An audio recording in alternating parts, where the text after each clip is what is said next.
నేను స్టార్టింగ్ ఒక నేను విజయవాడలో ఉన్నాను. విజయవాడలో 10th క్లాసు డిస్బస్ అయిపోయి ఫెయిల్ అయ్యాను. ఫెయిల్ అయిన తర్వాత నేను హైదరాబాద్ వచ్చేసాను. హైదరాబాద్ వచ్చేసి కొన్ని హోటల్స్లో అట్లా ఇట్లా పనిచేసుకుంటూ ఒక గవర్నమెంట్ జాబ్లు ప్రయత్నం చేశాను. నేను ఫస్ట్ ప్రయత్నం చేసిన జాబు హెచ్ఎంటీ బల్బ్ సెక్షన్లో జాయిన్ అయ్యాను. నెక్స్ట్ హెచ్ఎంటీ బల్బ్ సెక్షన్ తర్వాత ఎల్ఐసిలో జాయిన్ అయ్యాను. ఎల్ఐసి తర్వాత అన్నీ 3 నెలలు 3 months బ్రేక్. అంటే 3 నెలలు దాటిపోతే గవర్నమెంట్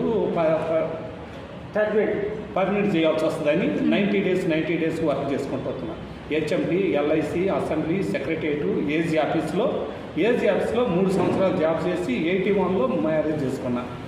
ఆ జాబ్ చేస్తూ ఉండగా నాకు మ్యారేజ్ చేసుకుని ఆ జాబ్ చేస్తున్న 3 సంవత్సరాల తర్వాత నబార్డ్ బ్యాంక్లో నాకు జాబ్ వచ్చింది.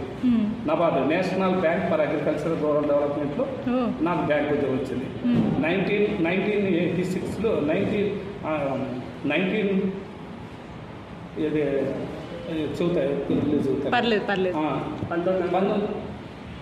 జూన్లో రిటైర్డ్ అయ్యాను.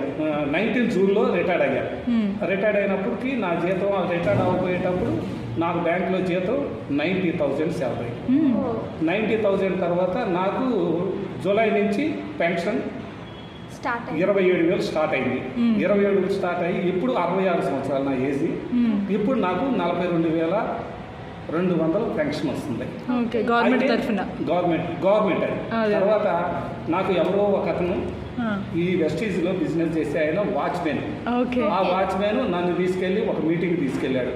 ఆ మీటింగ్లో నేను ఇది మొత్తం విన్న తర్వాత నాకు మొత్తం వినేసి అంత అయిపోయిన తర్వాత ఇందులో నేను జాయిన్ అయిపోయిన తర్వాత నాకు సరైన ఎక్స్పీరియన్స్ లేకపోవటం వలన కొన్ని విషయాలు నా అప్లైనర్లు చెప్పకపోవటం వలన నా బిజినెస్ 1.5 year వరకు నేను ఏమీ అవ్వలేకపోయాను.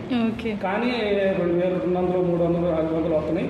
నేను సిఎంసి మాత్రం 4 months చేసుకుంటూ వస్తున్నాను. ప్రీ ప్రోడక్ట్ 2,215 రూపాయలు తీసుకుంటున్నాను.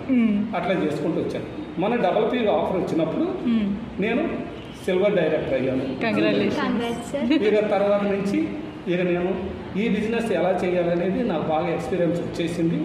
నాకు అప్లైనర్లు చెప్పినా చెప్పకపోయినా నేను చేయగలుగుతాననే ధైర్యం నాలో వచ్చింది. Great inspiration sir. మీరు నిజంగా గ్రేట్. నా కూతుర్ల బిజినెస్ కూడా చెబుతాను.